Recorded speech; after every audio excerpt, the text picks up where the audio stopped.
Alors,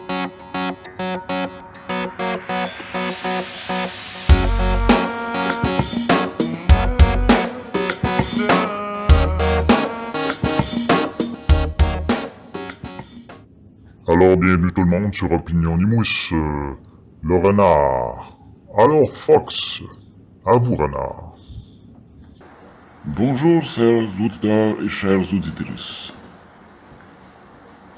Ce matin, le renard a une question existentielle importante à régler, un important dilemme à savoir.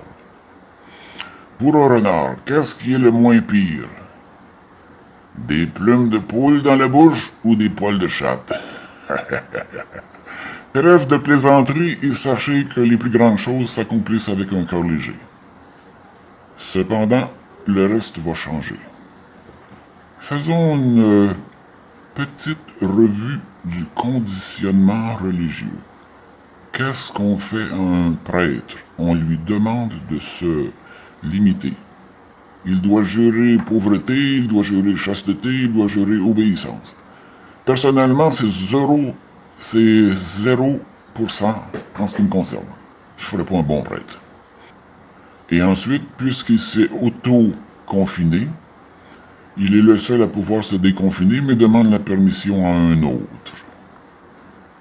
Très beau contrôle, sans exercer de contrôle de la part d'un tyran.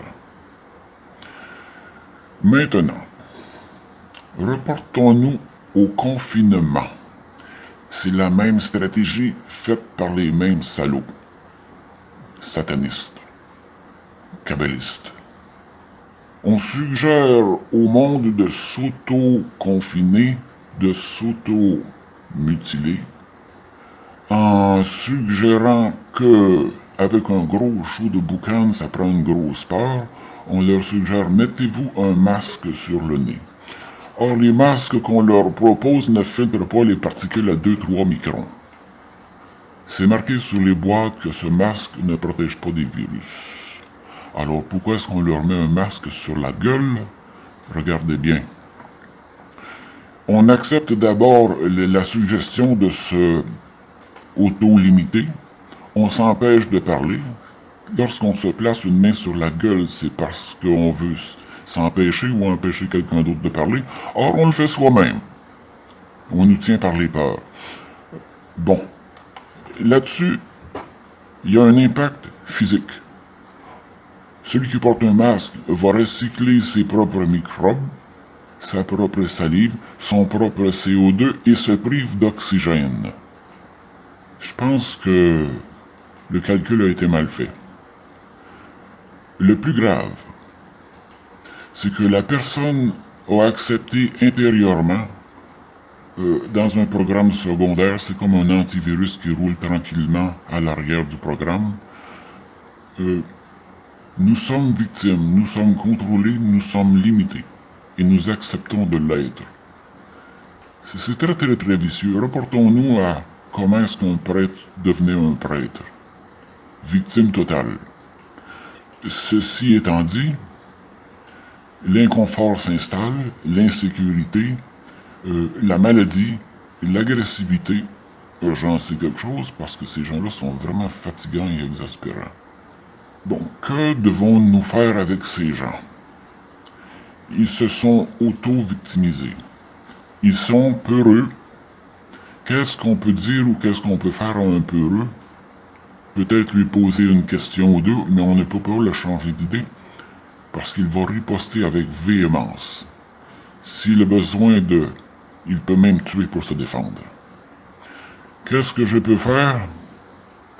Ayant posé une question, je marche plus loin. J'ai abandonné l'idée de sauver ces gens peureux. Ils se sont auto-confinés. Qui peut les déconfiner? C'est eux-mêmes par décision et par contemplation. Par courage aussi. C'est grave comme impact, c'est grave comme décision. J'abandonne ceux et celles qui refusent de changer. Ceux qui ont peur de changer. Je les abandonne. Je m'adresserai à ceux qui ont le goût de changer. Ceux qui ont le goût de faire quelque chose. Nous allons avoir une énergie de groupe beaucoup plus efficace parce que nous ne gaspillons plus notre temps avec ceux qui ne veulent pas changer. Nous sommes dans une dualité qui n'existera plus. Maintenant, entamons une espèce de confrérie, de travail d'équipe. Les résultats seront plus spectaculaires et peut-être que certains endormis vont finir par se réveiller. C'est la grâce que je leur souhaite. Sinon, eh bien, bonne chance dans votre prochaine incarnation. Vous avez le droit d'être peureux.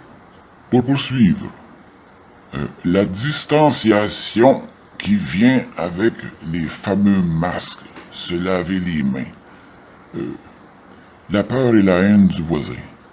La première distanciation à laquelle je souscris est celle de se tenir loin des mainstream médias.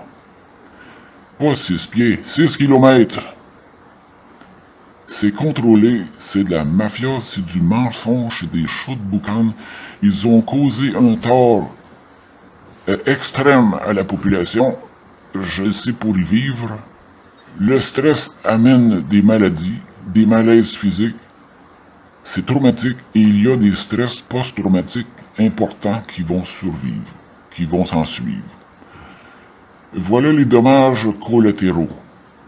Et le monde ne réalise pas réellement, quand ils le sont, il ne réalise pas l'ampleur des dommages. Je pense que pour certains, ça va durer des années et des années et des années. Ça va leur retirer le droit de réfléchir, de penser par eux-mêmes. Ils sont sur la défensive. Ils sont loin de penser par eux-mêmes et d'envisager d'être autonomes, d'être souverains, d'être créatifs et d'être libres penseurs. Libres penseurs. Pour ces peureux, ceux qui sont en train de se noyer, nous sommes une menace grave. Je le sais, je me tiens à distance.